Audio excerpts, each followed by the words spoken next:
LeBron's this good now. Best player on the team. But what's discouraging if you're a Laker fan is the two best players on the team are both Lakers. If you look after all these 5 exhibitions at the key statistical categories, LeBron and Anthony Davis lead in all of them. Points, assists, rebounds, blocks, and field goal percentage. They lead in all of them. They are clearly the two best players on this team. So LeBron and AD, Clutch Sports, Rich Paul, got them to join in LA, and they have more than delivered. But the rest of the roster is random, forgettable guys and one kid undrafted who everybody likes but is limited, Austin Reeves. If you start going around to the top teams in the NBA and looking at their third best player, again, the Lakers is Austin Reeves. The Celtics have 4 guys on this Olympic team, and that doesn't include Jaylen Brown. Who's the Sixers' third best player? Perennial all-star Paul George or 26 points a game Tyrese Maxey? Oklahoma City's third best player, Jalen Williams, an elite defender who averages 19 a game and shoots 43% beyond the arc. Who's Denver's third best player? High school prodigy Michael Porter, 6'10", excellent defender, 17-7, and a good three-point shooter. If you look over the last 5 and 6 years at the championship teams in the NBA, it's not just been their stars, it's been their depth. The Celtics' depth, what is Derek White, their 4th or 5th best player? Denver's depth, KCP was their 5th or 6th best player. Milwaukee, pre-Dame. Warriors, when Andrew Wiggins, a cast-off from Minnesota, had a huge final. The Lakers are LeBron and AD, a guy everybody likes, undrafted Austin Reeves, and forgettable random guys with some length. That's what this Olympics is to me. Man, have the Lakers mismanaged this roster. It's almost like Rob Pelinka and the guys upstairs went to the grocery store and they got steak and lobster tail, but they've got 4 kids at home with mouths to feed, and by the second night, they don't have any more groceries. They can't afford them. The Westbrook deal was an abject disaster. LeBron apparently wanted that, but he's not going to take the hit. And again, LeBron and AD, I got no complaints. AD early in Los Angeles I thought was soft. Not anymore. He's a rugged, physical, dominant defender and has looked great in these Olympics. But LeBron's career, and you're seeing it still at 39 years old, he elevates everybody. So what does it tell you about the Lakers roster? When LeBron James, J.R. Smith, the league was over him. Matthew Dellavedova in a finals. Shane Battier got really good really fast. Old Udonis Haslem. LeBron elevates everybody. And that said, the third best player for the Lakers is an undrafted guard who averages about 15 a game. This roster in LA is worse than you think. If LeBron can't win a playoff series and is struggling now in the last 2 years to win a game in the playoff series, the Olympic thing, if you're a Laker fan, is discouraging. It's great for the Olympic team. It's discouraging if you're a Laker fan. All right.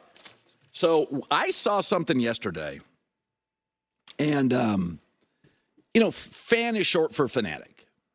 And when we had COVID and there were no fans in the stands or limited fans in the stands, TV just didn't look as good. It didn't feel as good.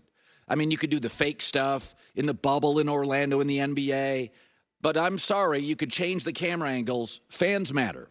They are the juice. They are the B12 shot to sports. But because of that fandom, they're not always terribly objective until this survey that is jaw-droppingly realistic from one of the biggest sports fan bases in America. I can't believe, in politics, nobody can look in the mirror. Either side, R's or D's, they can't look in the mirror. The Dallas Cowboys fan base is officially the most honest fan base in America, and I couldn't believe their answers to this survey. That is next. You've put it off long enough. You need new tires. What are you waiting for? Tire. All right, here we go on a loaded Tuesday, live in Los Angeles. It's The Herd. Wherever you may be and however you may be listening, thanks for making us part of your day. Joel Klatt in an hour from now. All the Big Ten predictions are coming out. Mark Sanchez stops by as well. J-Mac, I come in with energy. I come in peace. I come with energy today. Fundraising for our show and Kamala Harris appear to be in the right direction. Fundraising. Political references right out the gate. Injected with big money. Hey, you want a funny Sanchez story real quick? Yeah. So I was in the airport in Netherlands, and some lady's wearing a Mark Sanchez jersey. Mark Sanchez jersey. So I texted him, Sanchez, check out this picture. He's like, I'll stop by. He was in, like, Switzerland or something. Sanchez has a crazy hopefully you life. didn't harass the young lady. I did not. Speaking of Jets, Hassan Reddick, who they got from Philadelphia, defensive end, good player, veteran, kind of expensive. It's official. He's not showing up to camp. When they made this trade for a third-round pick, they didn't have this part figured out? They didn't give him a new deal? What's going on here? It's July 23rd. I'll repeat, it's July 23rd. Camps are open now. Aaron Rodgers has already missed a mandatory minicamp. Hassan Reddick's a no-show. There's been a story leak that Arthur Smith was going to get hired to babysit their offensive play caller, Nat Hackett. And, oh, by the way, in March, Woody Johnson and Robert Saleh at the NFL meetings apparently got awkward and uncomfortable and shouting at each other. But, yeah, they're going to win the Super Bowl. Okay. Last season's top sack leader, Bryce Huff. Oh, yeah, he's in Philadelphia, too. There are two ways, and no fan, even in New York, even a Jets fan, would acknowledge this is a dysfunctional franchise. That's not arguable. Put down the pom-poms. That's not arguable. The two ways to right the ship with a dysfunctional franchise are nail the head coach and get a rising star at quarterback that you don't have to pay so you can build around him. That's what the Rams did with McVay Goff. The Texans are doing with C.J. Stroud and DeMeco Ryans. That's what the Bills did with Sean McDermott, Josh Allen, or the Bengals with Zach Taylor and Joe Burrow. Miami actually did it with Mike McDaniel and Tua still on a rookie contract. So you can go buy great players. Defensive ends, rush ends, corners, Tyreek Hill. That's how you right the ship when you have a dysfunctional franchise. Hit on a rising star at quarterback that hopefully you don't have to pay for 4 or 5 years and get the head coach right. So what are the Jets? A 40-year-old quarterback off a major surgery that's expensive and they had to give up excellent picks to get, and a head coach that's lost 2 of his 3 games he's coached in the NFL. Oh, yeah, an impulsive owner. This idea that the Jets are a Super Bowl team, 8, 9 tops, we've already got Hassan Reddick drama, Nat Hackett drama, Aaron Rodgers drama. It's July 23rd. Listen, you can go and give up big-time money like the Rams did to get Matt Stafford. But you had, let's be honest, the richest owner and maybe probably the best young coach in the sport. So you can take a swing on an older quarterback, but he's got to be great, and Matt Stafford still was when they got him. If you go to Aaron Rodgers' last 13 games in Green Bay, he was 5-8. Stafford to the Rams was a better quarterback than what the Jets got with Aaron Rodgers, who's not as committed as Stafford, Mahomes, Allen, Brady, or Lamar at this point in his career.